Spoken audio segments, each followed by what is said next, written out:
राजधानी जयपुर में अप्पू घर के लिए दी गई भूमि का जेडी ने आवंटन तो निरस्त कर दिया, लेकिन नाहरगढ़ वन्य जीव अभयारण्य से नजदीकी के चलते बदली परिस्थितियों में इस बेशकीमती 300 एकड़ भूमि का एक बड़ा हिस्सा जेडीए को छोड़ना होगा और शेष हिस्से में बहुत सीमित गतिविधियों जो है वो यहां पर की जा सकेगी। उसी के ऊपर ये खास रिपोर्ट। जयपुर विकास प्राधिकरण ने आमेर तहसील के गांव दौलतपुरा में 300 एकड़ भूमि मेगा टूरिज्म सिटी विकसित करने के लिए international amusement and infrastructure private limited को 23 जनवरी 2008 को आवंटित की थी। भूमि का कब्जा पत्र 8 फरवरी 2008 को जेडीए ने जारी किया और भूमि की लीज डीड 31 मार्च 2008 को जारी की गई। आवंटन की शर्तों के मुताबिक कंपनी को इस भूमि पर मेगा टूरिज्म सिटी विकसित करनी थी, लेकिन ऐसा नहीं होने पर जेडीए ने भूमि आवंटन निरस्त कर दिया। वहीं जेडीए जोन 13 के अधिकारियों ने 11 अप्रैल को भूमि का कब्जा भी ले लिया। भूमि का अवैध रूप से किसी भी प्रकार की गतिविधि के लिए इस्तेमाल नहीं हो, इसे रोकने के लिए जेडीए की प्रवर्तन शाखा ने यहाँ निर्मित भवन, कमरे, रेस्टोरेंट, एडवेंचर पार्क और टिकट काउंटर आदि निर्माणों को 19 अप्रैल को सील कर दिया। आवंटन निरस्त करने के बाद जेडीए अब इस भूमि के नए सिरे से उपयोग के लिए कवायद शुरू करता है तो नाहरगढ़ वन्य जीव अभयारण्य के संरक्षित क्षेत्र से नजदीकी के चलते भूमि का बड़ा हिस्सा जेडीए को छोड़ना होगा, जबकि शेष बड़े हिस्से में सीमित गतिविधियां ही की जा सकेंगी। आपको बताते हैं कि आखिर ऐसा क्यों है। दरअसल केंद्र सरकार के पर्यावरण, वन व जलवायु परिवर्तन मंत्रालय ने 8 मार्च 2019 को अधिसूचना जारी की थी।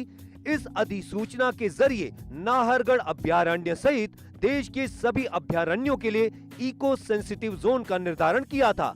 अधिसूचना मुताबिक वन्य जीव अभयारण्य के संरक्षित क्षेत्र के 1 किलोमीटर और इसके चारों ओर निर्धारित किए गए इको सेंसिटिव जोन की सीमा, इनमें से जो भी नजदीक हो वो पूरा हिस्सा बफर जोन रहेगा। इस हिस्से में किसी भी प्रकार का नया निर्माण नहीं किया जा सकता। इस बफर जोन के बाहर इको सेंसिटिव जोन की सीमा तक सीमित गतिविधियां ही की जा सकती हैं।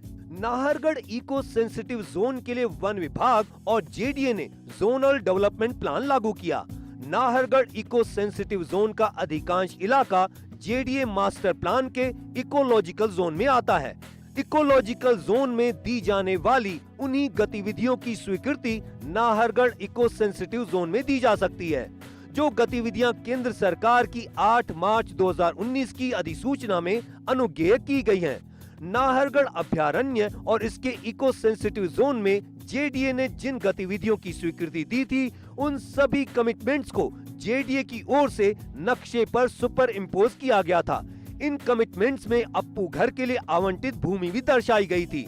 नक्शे के मुताबिक इस 300 एकड़ भूमि का एक बड़ा हिस्सा अभयारण्य के संरक्षित क्षेत्र में चला गया।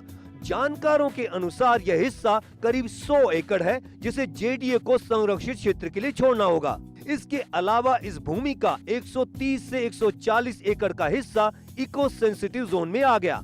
यहाँ लागू जोनल डेवलपमेंट प्लान के मुताबिक इस हिस्से में rain water harvesting, organic farming, cottage industries, नवीकरणीय उपयोग, agro forestry, eco friendly transport आदि गतिविधियां हो सकती हैं।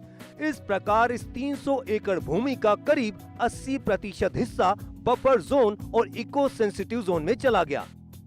अप्पू घर के लिए दिल्ली अजमेर एक्सप्रेसवे पर आवंटित की गई इस भूमि की जेडीए नए सिरे से प्लानिंग करता है तो इसमें से करीब 30% भूमि नाहरगढ़ वन्य जीव अभयारण्य के संरक्षित क्षेत्र के लिए छोड़नी होगी।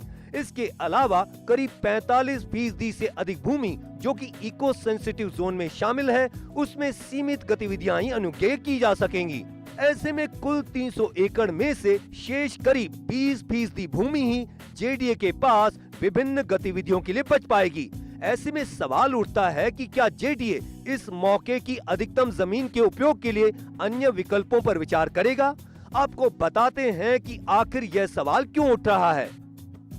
नाहरगढ़ इको सेंसिटिव जोन के लिए दिसंबर 2023 में लागू किए जोनल डेवलपमेंट प्लान के मुताबिक ऐसी गतिविधियों को कमिटमेंट मानते हुए नियमित किया जाएगा।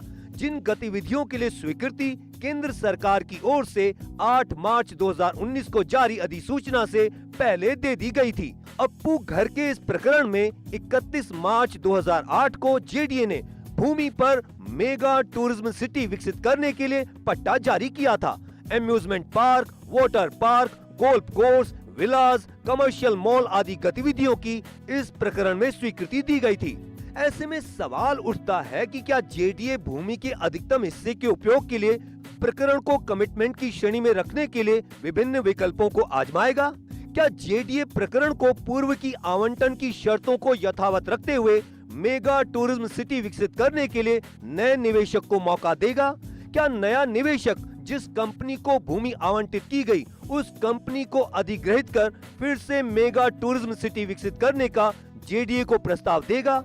क्या जेडीए इस प्रस्ताव पर स्वीकृति देकर भूमि के निरस्त आवंटन को फिर से बहाल करेगा ताकि पूरे प्रकरण को कमिटमेंट की श्रेणी में माना जाए और विभिन्न गतिविधियों के लिए भूमि के अधिकतम हिस्से का उपयोग किया जा सके? क्या जेडीए फिर से राजधानी के नजदीक मेगा टूरिज्म सिटी विकसित करने के लिए इन विकल्पों पर विचार करेगा? ये सवाल इसलिए भी उठ रहे हैं कि पर्यटन की दृष्टि से विश्व मानचित्र में जयपुर अहम स्थान रखता है, लेकिन अन्य देशों के शहरों की तर्ज पर आज तक जयपुर में डिज्नीलैंड या थीम एंड एंटरटेनमेंट पार्क जैसी कोई गतिविधि नहीं है।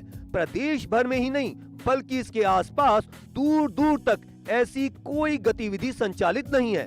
यहाँ के लोग लंबे समय से ऐसे वर्ल्ड क्लास एंटरटेनमेंट पार्क के विकसित होने का इंतजार कर रहे थे, लेकिन अप्पू घर प्रोजेक्ट की विफलता के साथ ही लोगों का यह इंतजार बस इंतजार ही रह गया। इस पूरे मामले को लेकर फर्स्ट इंडिया न्यूज की ओर से जेडीए आयुक्त आनंदी से बात की गई। उन्होंने क्या कहा आपको बताते हैं। नाहरगढ़ वन्य जीव अभयारण्य को लेकर जारी अधिसूचना, गुलाब कोठारी प्रकरण में हाई कोर्ट की ओर से इकोलॉजिकल जोन को लेकर दिए आदेश और अन्य सभी नियम कानूनों को ध्यान में रखते हुए ही जेडीए इस भूमि के उपयोग के लिए प्लानिंग करेगा। 17 साल पहले जब अप्पू घर के लिए भूमि आवंटित की गई थी, तब नाहरगढ़ वन्य जीव अभयारण्य से संबंधित इस प्रकार की पाबंदियां लागू नहीं थी, लेकिन केंद्र सरकार की ओर से 8 मार्च 2019 को जो अधिसूचना जारी की गई, इसके बाद परिस्थितियां काफ़ी बदल गई हैं। ऐसे में सवाल उठता है कि क्या जेडीए अन्य विकल्पों पर करेगा विचार? कैमरा पर्सन विनोद के साथ Abhishek Srivastava, First India News, Jaipur. और इसी बीच बड़ी खबर आपको बता रहे हैं।